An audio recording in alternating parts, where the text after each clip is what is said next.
Je ne m'adresse pas du tout aux bienheureux possesseurs de la foi, mais à tous ces nombreux chercheurs pour lesquels la lumière est éteinte. Le mystère englouti et Dieu est mort. Carl Gustav Jung. Imaginez un enfant solitaire, assis dans un coin de salon, les yeux grands ouverts.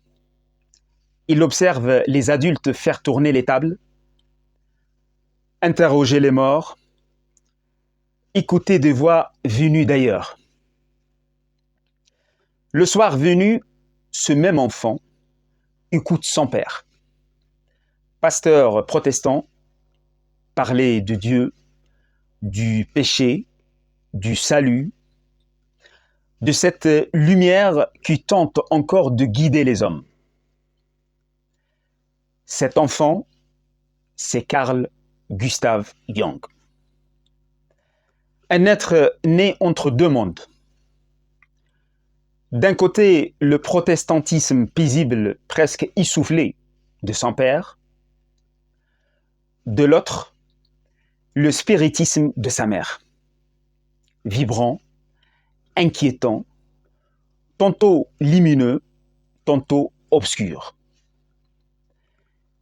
Deux mondes qui ne se touchent pas. Et lui, pourtant, marche sur la frontière. Il grandit dans une Europe fracturée. Un scientisme triomphant prétend dissiper tous les mystères, pendant qu'un regain d'ésotérisme, de sociétés secrètes, de pratiques occultes enflamme les consciences. Jung ne choisira jamais entre ces pôles. Il refuse la naïveté mystique comme la sécheresse rationaliste. Il emprunte la voie étroite, avec la rigueur du médecin et l'intuition des philosophes.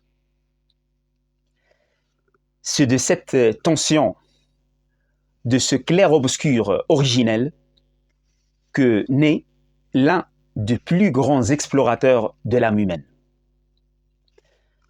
Celui qui interrogera le divin, le mal et l'expérience mystique, non en théologien, mais en psychologue. Dans cette région secrète où l'esprit humain dialogue parfois malgré lui avec ce qui le dépasse. Quand Jung parle de Dieu, il avance avec prudence. Il disait « Je ne parle pas de Dieu en soi, mais de l'image de Dieu dans l'âme humaine.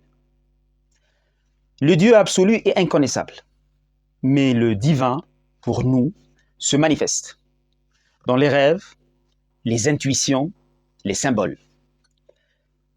Il surgit comme une lumière, une blessure, un murmure, parfois un choc. Ce choc, Jung le nomme le lumineux. Et le lumineux n'est pas une idée, c'est une sensation, une onde intérieure, une présence qui bouleverse la conscience. La spiritualité commence là, dans l'expérience, pas dans la doctrine. La mystique n'est pas une appartenance, c'est un état, un basculement, une rencontre. On peut être athée et sentir que quelque chose parle dans l'âme. On peut être croyant et ne jamais vivre cette secousse. Ce qui compte, c'est l'intensité de la rencontre avec soi-même. Ce moment où le conscient et l'inconscient cessent de s'ignorer. Là, l'âme ne pense pas, elle se souvient, comme l'aurait dit Socrate. Elle touche aux archétypes, à ce langage ancien, enfoui dans la psyché humaine. Jung reproche alors au christianisme comme au judaïsme et à l'islam d'ailleurs, d'avoir placé Dieu au dehors, coupant le croyant de l'expérience intérieure du sacré. Ainsi, on peut vénérer tous les symboles religieux et rester pourtant intérieurement inchangé. Jung critique aussi l'idée chrétienne d'un Dieu entièrement bon, si différent des dieux de l'Olympe, de Yahvé dans l'Ancien Testament ou d'Allah dans le Coran, qui assument tous une part d'ambivalence et de puissance sombre. En effaçant toute ombre en Dieu et en réduisant le mal à une simple privation du bien, le christianisme nie une réalité pourtant évidente, le choc permanent du bien et du mal dans l'âme humaine. Jung le sait. Son siècle lui montre. Le deux guerres mondiales, leurs tranchées, leurs charniers, leur ville en cendres le bouleversent. Elle lui révèle que le mal ne vient pas seulement de l'extérieur. Il jaillit des profondeurs de l'âme humaine. Ces tragédies deviennent un miroir brutal, celui d'une humanité capable d'être envahie, presque possédée par des forces obscures qu'aucune morale ne suffit à contenir.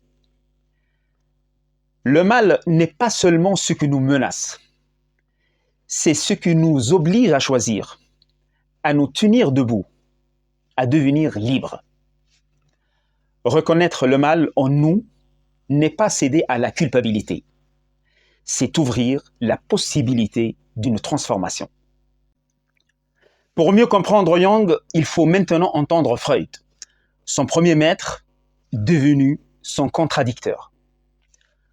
Pour Freud, la religion n'est qu'une illusion destinée à apaiser l'angoisse. Dieu, un père sublimé. La croyance, une régression infantile. La religion, une vaste névrose collective. Freud veut libérer l'humanité de la religion. Jung veut libérer l'humanité par la profondeur, non par les dogmes, mais par l'exploration intérieure. Et ce qui frappe Jung, ce que Freud, l'athée radical, reste hanté par l'imaginaire biblique.